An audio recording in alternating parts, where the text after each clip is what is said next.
Eat, Drink, DFW from the Dallas Morning News is made possible by Central Market. Hello, and welcome to Eat, Drink, DFW, the podcast from the Dallas Morning News food team. Each week, we take a look at food and drink trends in North Texas, talk about restaurants in Dallas-Fort Worth, learn some new recipes, and sometimes even get tips from you, our listeners. I'm Julie Fisk, podcast producer for the Dallas Morning News, and this week, we'll dig into one of Dallas's most expensive new restaurants, and then we'll chat about our favorite low-cost ice cream shops to beat the summer heat. We'll also talk to a local caterer who will help us find lighter and healthier options for the food we're eating every day.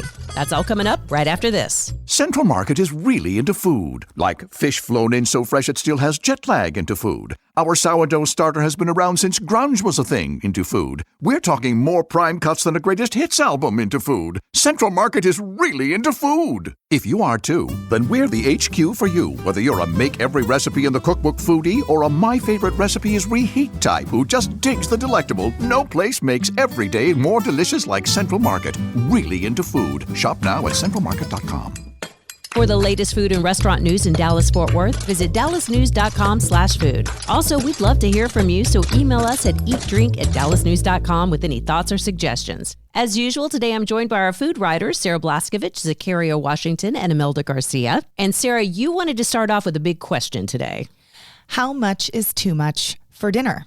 $200 per person. Okay, Julie? Gosh, per person? Yep. For a big special night out, yeah, I'd say like 200, Yeah, 200 to 200. 250. Yeah. Okay, Zakaria? 100. I'm younger. I don't spend those money on food. Well, actually, it depends. You know who is paying. Right. Whose money is it? Yeah. Let me tell you who's not paying. It's not me, guys. Okay. Okay.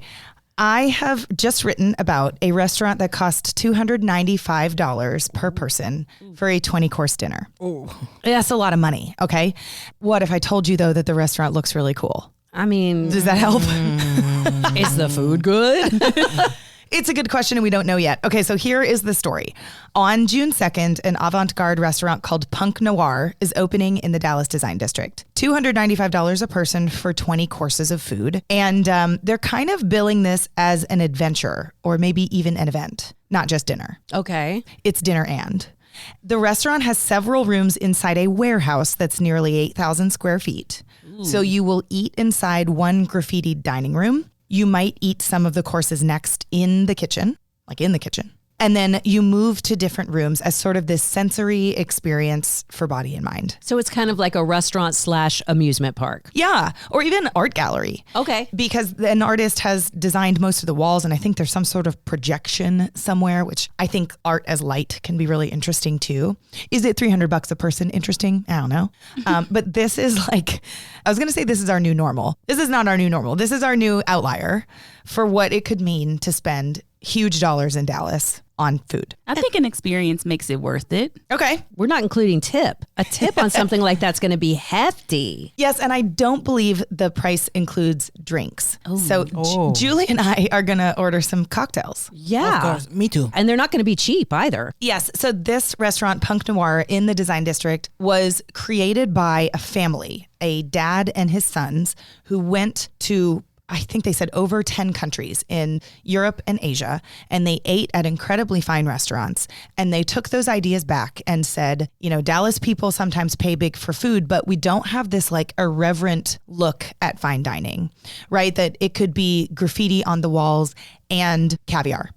And so they created a restaurant that I can say with certainty we do not have. That's interesting. But is there a cheaper option? Yes, and it's an important part, Imelda. So the restaurant only seats 26 people, and all 26 of those people are paying the big bucks. Now, if you want to go in the lounge, that is 3 courses for $60 or 7 courses for $105. That's more my speed. So yeah, Zakaria can choose her adventure here, and and the rest of us can too. And that would be a more reasonable price. Now, here's the only thing: as you sit in the lounge and you're, enjoying 3 courses for $60, you're watching people leave the lounge and go through a set of mysterious black curtains where their $295 experience begins. And I don't know about y'all, but I'd be like, well, now I want to go back there. Like, what are they doing? Yeah. I want to see. Yeah, serious FOMO. So that was smart probably. Yeah. Now, what does the food taste like? And even what is on the menu, we don't totally know yet. So this is also something where they hope that you trust them and fork over a bunch of cash and try it out. Or business dinner, like you said, Imelda, let's find somebody else to pay for this. Yes, of course. And try it out. Yeah. I would love to hear from our readers if this is a place you would or would not go to and why. Hit us up at eatdrink@dallasnews.com. I don't know, Sarah. I'd rather dine at the restaurant where Samuel L. Jackson just visited. Whoa. You know what? Me too. Okay, I really want to go to Medea's Down Home Cookin'. And I just have to emphasize that cookin' is spelled Cookin'. I-N. Yes. So that's not you being sassy. It is Medea's Down Home Cookin'. I love this. Yes.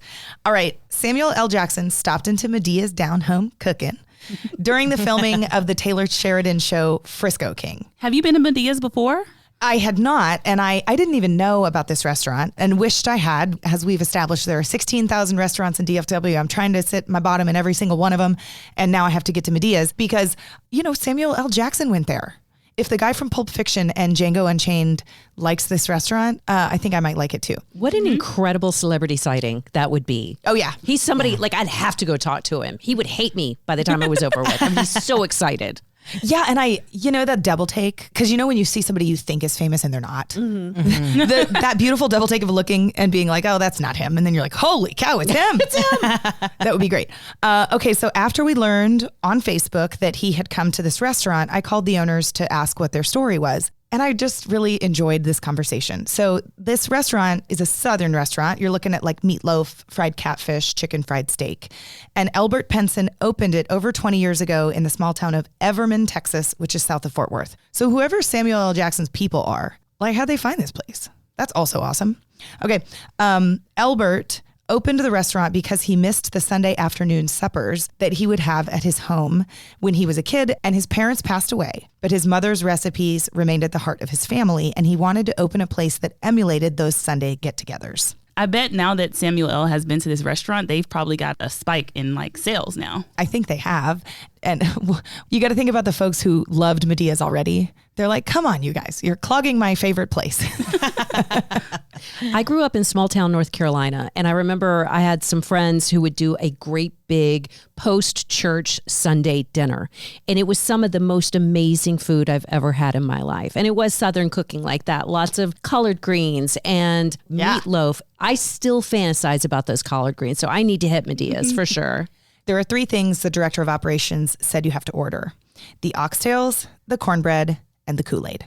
Oh, the Kool-Aid. Yep. Oh. And I'm like, I'm in. That sounds good. For those oxtails. Now the oxtails I'm not feeling, but everything. My favorite. Really? I love those. I don't think I've ever had an oxtail. Oh, wow. My grandma used to make the best oxtails. Really? The curious story is exactly what we're talking about. Yeah. How would she make it? I don't know what she put in them, but they were so good, and it took all day. I mean, it was just so tender and juicy. I love oxtails. Wow. Zakaria, is your grandmother still alive? No, she passed away a couple of years ago, but she's from Mississippi, and other people in my family know how to make them, but I just miss her specifically. Of course. Well, I was going to make sure you have her recipe. I don't. But you know what? I'm sure someone in my family has it. Was it your father's mother? Because Yes. I know he's a cook. Yes. You should ask him. I bet somewhere in there he has It's that somewhere. recipe. That recipe is not gone. I know it. Come on, Zach. You got to make us some oxtail. Right. So, Imelda, it looks like you found a new way to eat a taco. Now you can eat a taco cone, not just ice cream, but a taco in a cone. What? How? That actually seems really good for drips. It keeps everything in there. Yeah. As opposed to losing it out the other side. This is an idea that came to life in Taqueria Saltillo in Arlington. Juan Carlos Flores, the owner, tried for 5 years to create this concept of the taco cone. He had the idea, but he didn't want to make it fried, but he didn't find the way to make the tortilla in that shape. And it took a TikTok video, he told me, where a mom was making these tortillas in a cone. And he was like, I have the idea now. And now he's selling them at their taqueria. It's $13.99 and it's a whole meal. Like beans, rice, the meat, the lettuce, everything. It's just one big taco. And it's huge. I mean, Zakaria was there with me and we were like, what is this? So I saw your pictures on Instagram and I did wonder, is it actually easier to eat in a cone shape? It is until it isn't. Because when the tortilla cracks, it like kind of spills, I think. I mean, it is easy because the idea it's like if you are in a music festival, for example, and you are hungry and you want a taco, but you don't want to be like with your plate and everything. You take your taco and you walk by with it. I was having a major deja vu moment with this taco cone, and I figured it out. The State Fair of Texas had a fried taco cone in 2019, and it won Best Taste Savory. Whoa. So this was only available for, 24 days in the fall of 2019. So this is not something you can have right now and haven't been able to have it for over 5 years. But it was created by Miss Ruth, who was a longtime concessionaire who created fried Jell-O. And Miss Ruth died a couple of years ago, but she is just sort of at the heart of concessions at the State Fair of Texas. She's one of those people who was around so long, and it was surprising not to see her there, last year. Yeah. And Ruth's stuffed fried taco cone cost 18 coupons back in the day, which was only $9. The thing with this taco cone specifically is that it is not fried. It's baked. So that's a little bit healthier, And these guys from Taqueria Saltillo, they provide food for Arlington ISD also. And they are trying to get the taco cone in the schools. And that will be huge. And not to totally Taco Bellify this idea, but they could always wrap a soft flour tortilla around the outside, like melt it to it with some cheese. Ooh. And that way it would just kind of all fall into the tortilla. That way it's not just crumbling in your hands. A genius idea, Julie. Thank you. And it was your idea with the Taco Bell thing and not mine. I'm so proud. So Zakaria, you have a really cool story about people in the community doing really good things. Yes. So a small snow cone stand in the quaint town of Sanger, Texas, 51 miles north of Dallas. They're celebrating their 10-year anniversary. It's called Blake's Snow Shack, but the stand is more than just a local spot for snow cones. The owner, Blake Pyron, who's 30 years old today, he's Texas's first business owner with Down syndrome. And he turned the shack into a source of pride for both his family and his community. So let me tell you a little bit about Blake. I spoke with his mom last week, and it was just an inspiring story. So it all started some years ago when Blake, he was about to graduate high school, and he would watch his parents and older brother get ready and go to work each morning. And he would ask his family, well, what about me? Yeah. It's a question that his mom, Marianne, said would keep them up at night. And so they all brainstormed this idea. They took the summer off. They were just like, what can we do for Blake? Because at the time in the small town of Sanger, there were not many opportunities for people who were living with Down syndrome. And so they would just brainstorm as a family, like, what is it that our community is missing? And they all came to the conclusion of a snow cone stand. And so from there, that was in 2016. And from there, it just grew in popularity around the community. Just nationally, people started to find out more about Blake's story. And this is what Marianne told me. She said, quote, "We have just had a community that has believed in our son and blessed us, and amazing things have happened." She also said it's never been about the snow cones. It's always been about letting Blake fulfill his purpose in life. I have so many warm fuzzies about this story, Zakaria, and this is a topic that I feel extremely passionately about. I have a family member with Down syndrome, and he is the friendliest, most fun, hardest working person that I know. And there's so many things he can do. And he works in a community where he has 3 jobs. I mean, he works more hours than I do every week. It's incredible. And he is so suited for those jobs. Mm-hmm. But somebody had to carve out positions for people like my cousin Austin. And so the fact that Blake's family did this for him showed other people in the community that he matters, that he has skills. There are so many people in our community that can work in restaurants specifically, in food specifically. Mm-hmm. You covering the story meant a lot to me, Zakaria, and I cannot wait to drive all the way up to Sanger. And if I can, give Blake a hug and get a snow cone from him. And help them celebrate 10 years. Oh, That's really amazing. Their 10-year anniversary. I mean, Blake is like a local celebrity. Everybody loves him. And so I might have to join you, Sarah. And one of the snow cones that are kind of popular is the tiger's blood and the blue coconut flavor. Tiger's blood. Yes. Wow. This is how Marianne described it. She said it's a popular flavor from the 90s. Like the kids in the 90s love this flavor. It's got strawberry, watermelon flavors with a hint of coconut. Well, I think it's a great name for a great guy. So if you guys aren't going to Sanger, where are you getting ice cream this summer? I feel like I should mention Howdy Homemade, which is near the Preston Hollow area. Their Dr. Pepper chocolate chip ice cream is tops for me. I think it's pretty close to perfect. And it employs people with intellectual and developmental disabilities also, which is just really neat. I love La Boca Gelato. They are from Argentina and they are in Snyder Plaza. They have these creamy gelatos with a lot of flavor. It's amazing. But if you want a cheaper option and it's super good all the time, Browns. I'm a fan of their pecan cherry butter ice cream. I love it. Imelda, do you have a Brahms near you? Yes, I do. I do not. And I grew up with the Brahms near me in Plano. And now where I live, there's like not one that close. But Brahms was like the family treat spot. Does it have the little grocery store? Yeah, yeah. We didn't have Brahms growing up, so I was shocked when I went in and you could actually buy groceries there. Yeah. That really cracked me up. Totally. It was the only place my mom would buy eggnog at Christmas time. I realize how strange that is now. What about you, Zakaria? I actually have been on this like wave of eating ice cream at home. I've been eating it like every other night. And my favorite one right now is Tillamook. They have this vanilla bean flavor.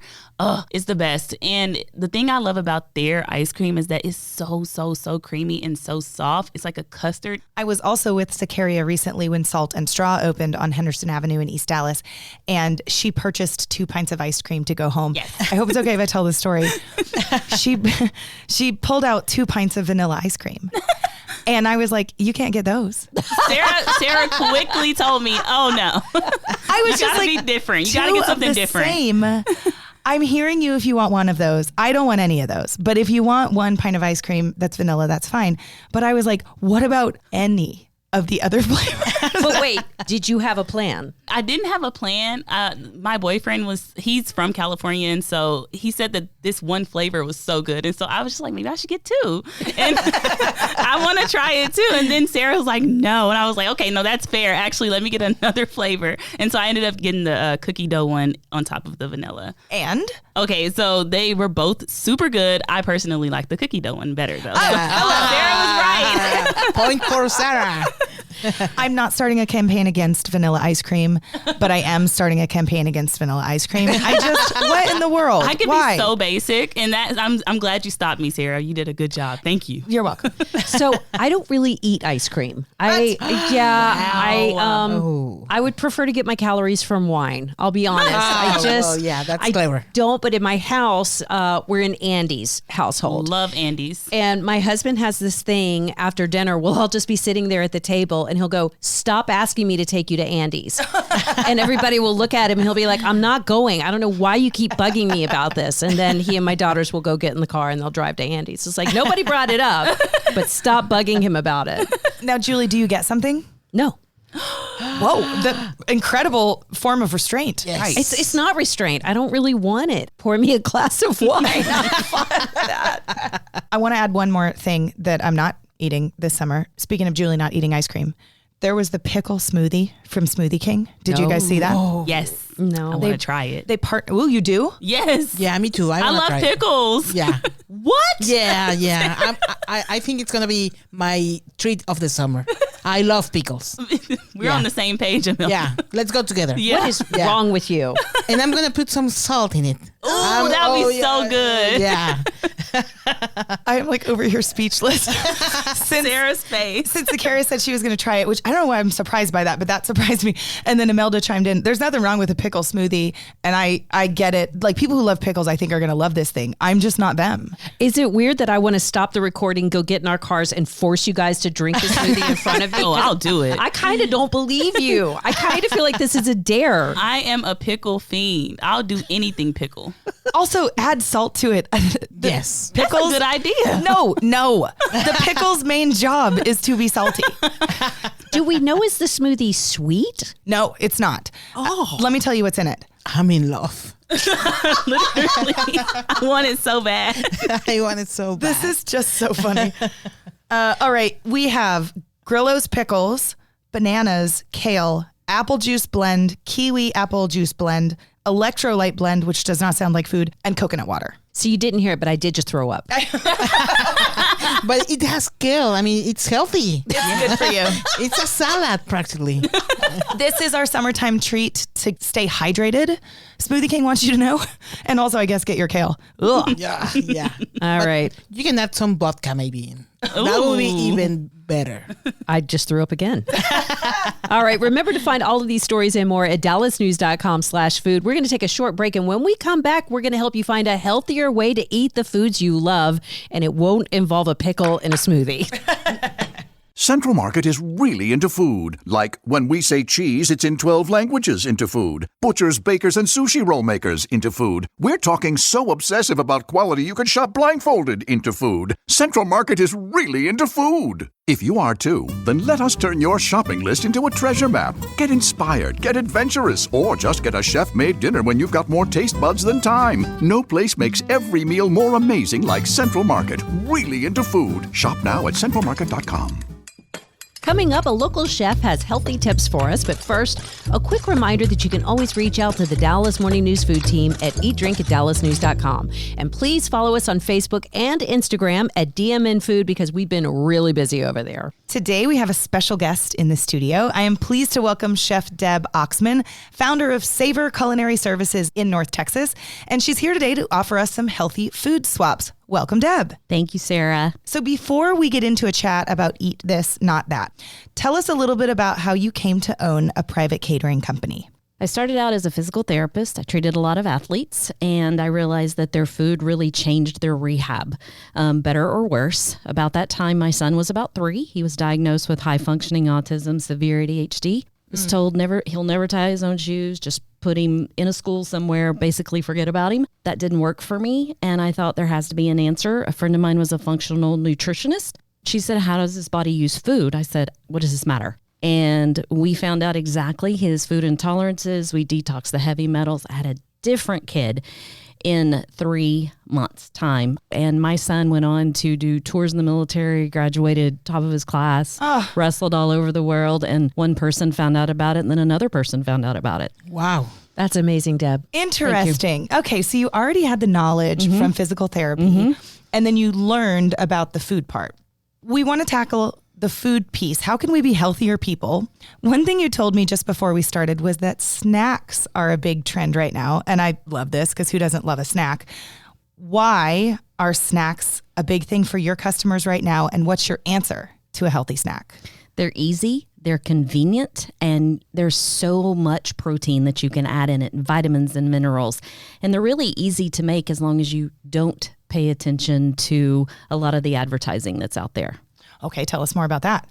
Well, so many times things are packaged as healthy or preservative free or all natural. But if you really read the package, it's none of that.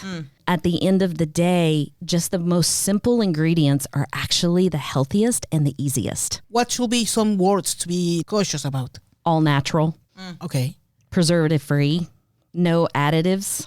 That's actually not true. When you read the package, it's filled with so many things that literally the goal in my company is always, if you can't pull it off of a tree, you probably shouldn't eat it. So as we're talking about snacks, can you give us a couple of ideas of just foolproof things you could toss in your purse or in your backpack when you're going on a trip or going to work that would just be good for you? One of the things that I have always stood by is protein first, because that is the most available source out there. I mean, who has not seen just hard-boiled eggs in the grocery store? And I always tell my children apples and bananas were the first portable snack. Way back to Adam and Eve. Way back. And do you do anything with those snacks, Deb, or is it really as simple as bringing an apple in your purse? Well, it depends on how much time you have. If that's all the time that you have is basically to grab a hard-boiled egg or an apple or a banana, think about all the stuff that is in the protein bars and how expensive protein bars are. When in reality, those simple ingredients that you can find at any grocery store are way more cost effective than that $5 to $7 protein bar that's supposed to be so healthy for you. So I'm hearing we should stop buying the protein bar. Yes. And start buying just the real protein. Yes. So my daughter eats a protein bar every morning for breakfast, my youngest. What would be a healthier alternative? The healthier alternative to the protein bars are kind of like I said, there's nut butters, there's eggs, the hard-boiled eggs that I talked about, even just a handful of nuts. I mean, those are so fast and they are so easy that even added with a handful of berries, very low glycemic, and you get so much more value for your dollar, but also so much more protein. It's so much better for you. Something that's called, a lot of people have heard of them, is overnight oats. It is so cost effective, but especially if you take clean oatmeal, not the packaged things, but the one in the big containers. So cost effective. You add milk of choice to it. You add a better for you sweetener, let's call it maple or honey, little bit of vanilla, a little bit of cinnamon. You can make that in a really big batch. It has a ton of protein in it, and it is so much more cost effective than a sugary breakfast cereal. Can I put bananas on it? Oh my gosh, yes. How about when you are talking about fresh produce, about like genetically modified GMOs? foods? That's a really great question, and I'm always going to lean first toward fresh fruits and vegetables. The layer on top of it of GMO is such a huge topic, but anything you can eat that is not processed, regardless if it's GMO or not, you're going to be better off, because I promise you everything in those bars and those packages are definitely GMO. I want to get into some of the popular things people eat. And I'm sure I fall into these traps too. Things I think are good for me, right? Like I'm making a good choice. And then Chef, I'm worried that you're going to say not so much. So let me start with my daughter's favorite thing to eat in the morning. Big old scoop of peanut butter. It makes me feel like she's getting her protein. She's getting fed. Her brain is turned on before school. Is a big scoop of peanut butter a good idea? Goes back to what's in that peanut butter. Sugar. So much sugar. However, peanuts are a legume, just like any beans. They're full of starch. I didn't say they were not good for you. However, what you need to understand that a scoop of almond butter or a scoop of cashew butter is going to be so much better than the scoop of peanut butter. Peanut butter, especially for women, also have a tendency to be more yeasty. Now, if you cannot get your children to eat other nut butters, then all natural peanut butter with just crushed peanuts, a little bit of oil, not seed oil, but better for you oil, stirred in with some honey, finish it with a little salt, and it's better for you. Because the peanut butters with the sugar and all the other stuff, it's basically just a dessert. And one follow-up, where are you at on putting that peanut butter, even if it's a better peanut butter, on a cracker? Depends on the cracker. Okay, tell me which ones are good. Well, again, it goes back to processed. I've always said before, just like the cereal aisle, there's no reason to go down it. There's not one cereal on the cereal aisle that's actually good for you. So it goes back to a cracker. It is still processed. Right. Now, I understand that, people are not going to make their homemade bread and things like that. So you try to buy a more natural source of a cracker, even an almond cracker that is made out of nuts and are better for you source than just something like a saltine. The brand I'm thinking of is like Almond Thins. Have you heard of those? Do you like those? Yeah, those are great. I can try this. Those are great. I can try some of the peanut butter from the corner bulk section in Central Market that doesn't have all the business in it. It's just got the nuts. Or maybe I'll try one of the other nuts, and I will fail to mention that it's different until after the first bite. So what if you took an apple? So if you have a whole apple, instead of cutting it in wedges, cut it horizontally where it makes a chip. And then you just smear the peanut butter with a little honey on that. Ooh. See the difference? Well, we're all doing that. That sounds delicious. Yeah. Okay, I'm in. So I'm the queen of fast sandwiches. Like I ate a turkey and cheese on my way over here today, but I understand that processed meats are really bad for you. Right. So what's an alternative for that? It actually has to do with the nitrates that people are so worried about. But think originally how a piece of lunch meat was made. They took a whole turkey breast, or they took a whole pork loin or beef tenderloin or whatever, and they just sliced off a thin portion of it. That is all that lunch meats really are, before we started messing with them too much and adding the preservatives and all those other things. Boar's Head lunch meat you would get at Central Market, Whole Foods. They even have good for you lunch meats without all the nitrates and everything in it. You can even get those at Walmart and Sprouts now. Really? Oh yeah. But also think about, instead of that bread, if you take like a paleo tortilla, same ingredient, same everything, and wrapped it up, it actually becomes more portable. And many times, if you have the better for you lunch meat with the cheese in it and your condiment of choice, you can actually just roll that up too, and it stays together, and you can forget about the bread. Okay, you just said something very important. Okay. The cheese. So I'm okay eating the cheese. Again, it has to do with, did it come out of a plastic package or was it real cheese? I mean, Oh, God. Well, it came out of a plastic package.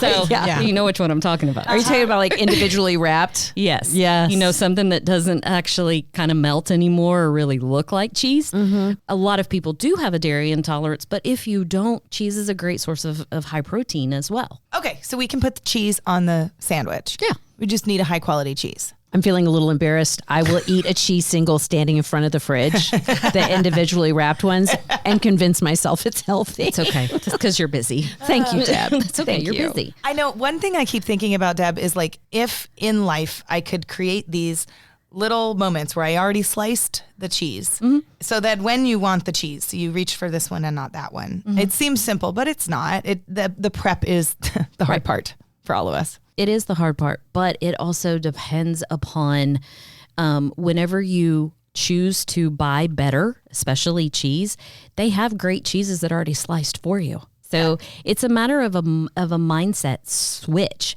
Just like so many people want chips all the time, you know, the salty, the seed oils, the everything. When if you really stop and think about it, they actually make like roasted chickpeas, and even, believe it or not, popcorn made with olive oil is more cost effective, and it's also better for you than grabbing chips. And you still get that crunch because it's the crunch you're missing. Yeah. It's not necessarily what it's made from. It's the crunch. And the salt. I'd like to ask about the oil. Okay. Because seed oil are bad for you. Is that true? That depends on the last podcast that you listened to. So what I want to tell you is what we do at Savor, and also all the research I've done, and especially with the nutrition background that I've had, the issues with seed oils is it's the way that you use them. So the heat, all those other things that's applied to it, but honestly, you don't need them. Think about a seed oil. Usually seed oils are used in everything that's processed. Whenever you cook, even if it's just simple vegetables, you don't need them. They're not necessary because they're over processed. Whereas olive oil, butter, there's nothing wrong. Listen, there's nothing wrong with butter. She said it. She said it. Clear. Oh, There's nothing wrong with butter. You came to the right place, Yes. Deb, how about Coke Zero?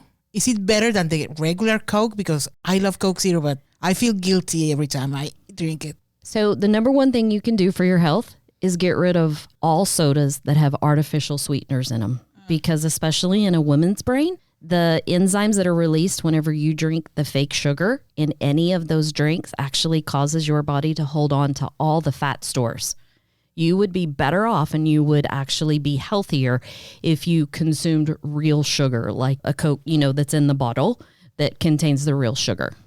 What about stevia? Stevia is actually really great. A lot of people don't like the aftertaste, but stevia is actually really great because it literally just comes from a leaf. And what about all those bubbly waters? So actually there's nothing wrong with the bubbly waters as well. And you can actually make some really cost effective options, especially with the soda streams that are out. You can make the carbonation water as well. And you can throw fresh lemons or berries or all those other things for them. But we tell our clients all the time, the number one thing you can do for your health is get rid of the artificial sugars, and especially the Diet Cokes. You heard it here first. But actually, we knew that. Yeah. But it's hard. It's hard, Deb. It's addicting. I know. Sugar is addicting. Well, and it's the caffeine for me. I actually don't care that much about the soda part, but I enjoy the caffeine piece. And for reasons I can't really explain, I don't want coffee in the afternoon. Yeah, don't blame you. There's a weird addiction thing with Diet Coke. Like It is. Yeah, because I don't want other sodas or anything else. I want a Diet Coke, and it's nasty. I don't know why. It's I want neurological. It really Yeah, is. the artificial sweeteners actually attack a lot of those centers in the brain. So it actually becomes neurological and you crave it. So another thing we were just talking about, ice cream. Are there healthier options for ice cream? There are. First of all, you should eat ice cream. Yay! And so much good news. The problem is it's the amount that people eat. That's number one. And number two, it goes back to the sugars that are in it. Some of the name brands, if you really flip it over, has high fructose corn syrup in it. But there's a lot of keto and paleo versions that have natural sweeteners in them. Even, honey and maple, and you can even buy some with monk fruit and coconut nectar. Nothing wrong with them. It becomes high protein and low glycemic at that point. One of my favorite desserts is actually vanilla ice cream, and then buy something called pecan oil. Okay. Just straight up pecan oil, drizzle it on it, and put sea salt on top of it. Ooh. It's amazing. I recently bought Bluebell's protein ice cream, which I have trouble saying with a straight face. Deb, I don't know what's in it. I don't know if there's high fructose corn syrup. I haven't looked at the types of sugars and how and why we put protein in there. I also don't know the answer to that. I just sort of stuck my fingers in my ears and bought the pint of ice cream because it tastes good. Mm-hmm. Should I swap that? So What you're a victim of is what's happening in 2026 food trends is protein. Yeah. So every prepared food brand, the CPG world, consumer packaged goods, got on the train of let's add protein to everything. Yep. I mean, if you really dissect what you just said, hey, Deb, I just bought Bluebell ice cream that has protein in it. What's the point? So... You're like, why? Yeah. You might as well just eat the ice cream of your choice, again, in moderation with a better sugar in it. And I guess at some point else in the day, eat good sources of other protein. And then I achieve both things. You know what? You'll achieve both things if you throw nuts on top of it. Oh, love. Wow. Yeah, that's good, right? That's brilliant. Yeah, you'll achieve both things. I'm going to eat an ice cream sundae for dinner, and I'm going to be so healthy. I can with bananas. Deb, you're a wealth of information. I like that you gave us things we could and could not eat. I think that the trade-offs there seem really fair, right? You're not saying the only things you can eat are the stuff in the vegetable section of the grocery store. I think that's really great. I want to know, have you made a really great lunch or dinner recently that was simple, that you could just tell us? What was it? And is there a simple recipe to it that maybe we should consider making for ourselves? Yes, a piece of salmon, whichever kind you like. Believe it or not, my daughter can tell the difference since she was 5 in types of salmon. It's crazy. Nice. Crazy. Seriously, the butter that I told you about with just salt. You bake that, and if you like a little bit of sweetness, add coconut sugar to it. Just sprinkle it on top. Finish it with lemon. That's it. It takes 12 minutes. All right, Deb, we talked a lot about great food swaps. I also know that part of your job is catering in-flight meals. So what is that about, and what are people eating on flights? So to be clear, it really melded or kind of morphed into, because we're known for personal chef services, and the flight catering you're talking about is actually private flight catering. Oh. It's private flight instead of just the in-flight. But what you don't realize is you're thinking we're doing these caviar services and all these other things. That is what I'm thinking. It's a lot of chicken Caesar salads. Really? Yes. Instagram loves those right now. Oh my gosh, lots of chicken Caesar salads, tomato basil soup, and airplane-shaped grilled cheese. Wait, who's eating soup on a plane? That feels Many. short-sighted to me. Many. You think it seems risky? Yes. I would totally eat all of that on an airplane, on a private plane, now that we've put ourselves there. Wait, I want to know about the chicken Caesar salad. How do we make our chicken Caesar salad healthy? You know, there's just some things you shouldn't try and just eat it. But I mean, you have romaine lettuce, you have grilled chicken. First of all, you can pull apart a rotisserie chicken all day long. They have some great bottled Caesar dressings out there and shaved Parmesan or Parmesan on top. But here's what the problem that most people get into is it's the croutons. Oh, I because see. it's crunchy and it's really good. But those can actually be replaced because they have so many croutons out now that are made with quinoa. They're made with all kinds of things. It's the crunch you miss. It's not necessarily those croutons. Yes. That's about the only way you can make that healthier. What do you think about those cheese crisps? They seem better than a crouton. I don't know if they're best. Do you know what I'm talking about? They're packaged and they're like a Parmesan crisp or something. And it's a crouton looking thing that's made of cheese. That's mainly for people that don't want to eat carbs or want to lower their carbs and they still want that crunch. Because remember, everything that you eat, you're missing a lot of times the crunch. Nobody likes squishy things. So those are actually fine. But again, when they're packaged, what else are they packaged with in order to maintain the freshness? That's what you have to look at. You might as well honestly just eat a handful of Parmesan cheese. Well, and I'll just do a little more cheese and less croutons. I could stick with that. One last question. Yeah. We're headed into summer. Okay. I now have to feed my kids in the middle of the day, whereas they used to be at school most of the days of the week. I don't have picky kids. And I think a lot of people listening are, they're just trying to feed their kids something healthful that's not complicated. Can you give me an idea? Just for lunch? Just for lunch for a kid 10 or under. If they're not picky, which so many kids are nowadays, there's nothing wrong with everything from the sandwiches to they have really great chicken nuggets now too. Depends upon if you want to go the route of, something in a box, which I want to say they are getting so much better about the preservatives that are in things and the way things are made. What I'm going to tell you is let them enjoy the summer. Just read the back of the box if that's where you choose to go. And on chicken nuggets, are the ones from the freezer aisle okay if I look and see that there's not a bunch of stuff in there? Right. I love this permission. To reiterate, that's butter, chicken nuggets, and ice cream. Right. We've got a summer all wrapped up. Guys, it's going to be a great summer. I know. Deb, thank you for coming. You're welcome. You are a wealth of information, and you make us feel both hopeful for what we can do for our bodies, but also I think we all feel pretty normal about the things that we have already put in our bodies today, except for the Dr. Pepper Zero that I won't finish. It's sitting right behind me. I'm not going to finish that today.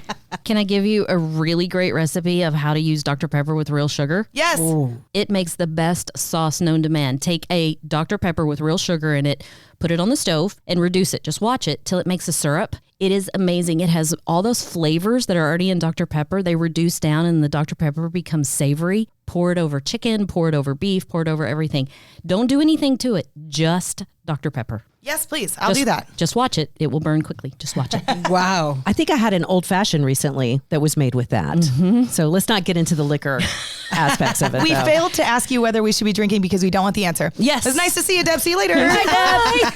And that's all the time we have for today. If you have thoughts or maybe healthy replacements of your own to share, please tell us all about it at eatdrink@dallasnews.com. Special thanks to Dallas Morning News Assistant Managing Editor Christopher Wynn, who definitely deserves a grilled cheese shaped like an airplane. For the news, I'm Julie Fisk. Thanks for listening, and we'll see you next week. Eat, Drink, DFW from the Dallas Morning News is made possible by Central Market.